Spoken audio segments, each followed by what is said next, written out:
Saya akan ke Prof. Bernard mengenai tadi yang disampaikan oleh Pak Sosiawan, khususnya di dalam peraturan perundang-undangan, Pak Bernard. Betul bahwa di dalam Undang-Undang Informasi Publik dikatakan untuk tidak boleh membuka rahasia mengenai kesehatan seseorang.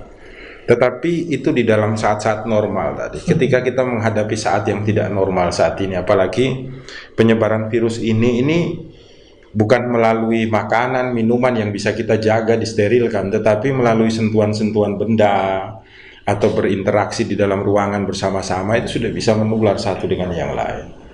Apakah secara hukum aturan ini dapat dikesampingkan, kemudian kita menempuh suatu informasi yang baru untuk membuka kepada publik sehingga kita bisa menjaga satu dengan yang lain dan saling menguatkan satu dengan yang lain, sehingga bukan hanya sisi tubuh yang kita jaga tetapi jiwa juga terjaga, semua orang bisa menjadi baik, kemudian virus corona ini dapat kita berantas bersama-sama. Seperti apa, Prof. Bernard? Asas umum dalam hukum selalu ada pintu darurat untuk setiap keadaan yang dianggap darurat. Peraturan itu hanya berlaku sangat elok ketika keadaan normal gitu. Ya. Tapi begitu keadaan darurat, peraturan konvensional itu kehilangan daya ikat gitu. Maka selalu ada pintu darurat untuk menyimpanginya. Persoalannya tidak senormatif itu. Persoalan kita di Indonesia adalah persoalan psikologi sosial dan kultural kita. Karena kita selalu mengait-ngaitkan segala sesuatu dengan SARA. Tidak hanya dengan SARA, dikait-kaitkan dengan hal-hal yang transendental. Dan adu klaim-klaim agama itu akan jadi rame.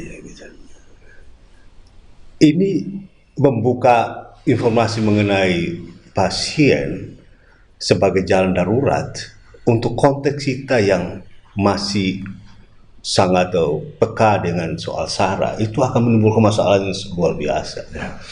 Orang akan mencap daerah ini adalah daerah yang harus dihindari. Orang-orang ini, suku ini, ras ini, dan lain sebagainya akan menambah kepanikan sebenarnya.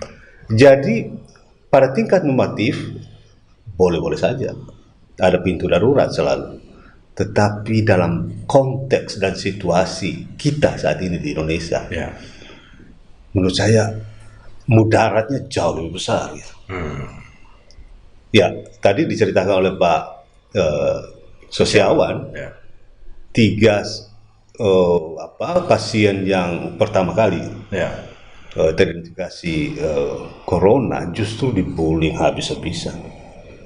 Bukan hanya soal perilaku kesehatannya, tetapi soal relasi dengan orang lain dan mencap ras ini, bangsa ini adalah berbahaya. Dan kalau itu yang kita biarkan, maka kita tambah panik sebenarnya.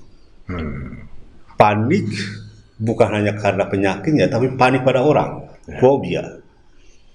Takut kalau orang kulit putih, wah ini bahaya. Kalau orang dari luar negeri, oh bahaya. Kalau orang dari Solo, bahaya. Wah, kita malah jadi berantakan kalau seperti itu. Oleh karena itu menurut saya lebih elok ketika seperti dilakukan oleh oleh Menteri Sekretaris Negara dan Wakil Kepala Rumah Sakit RSAD Gatot Subroto atas izin pasien, lalu mereka umumkan. Jauh lebih elok. Atas izin pasiennya, atas izin pasien dan kajian yang lebih cermat, kita umumkan kepada publik. Tapi kalau untuk pasien-pasien yang punya kerentanan soal SARA, sebaiknya jangan. Sebaiknya tidak, ya. Jangan. Nah, jadi apa yang disampaikan oleh Prof. Bernard ini membuka ruang berpikir kepada kita bahwa sebenarnya peraturan perundang-undangan itu dapat dikesampingkan ketika kita menghadapi situasional yang sangat-sangat darurat atau sangat-sangat berbeda dengan kehidupan normal sehari-hari. Tetapi perhitungan-perhitungan juga harus diberikan. Jangan sampai dibukanya informasi kepada publik dengan maksud yang baik justru tidak tepat dan menimbulkan kerentanan-kerentanan terjadi perpecahan di dalam masyarakat.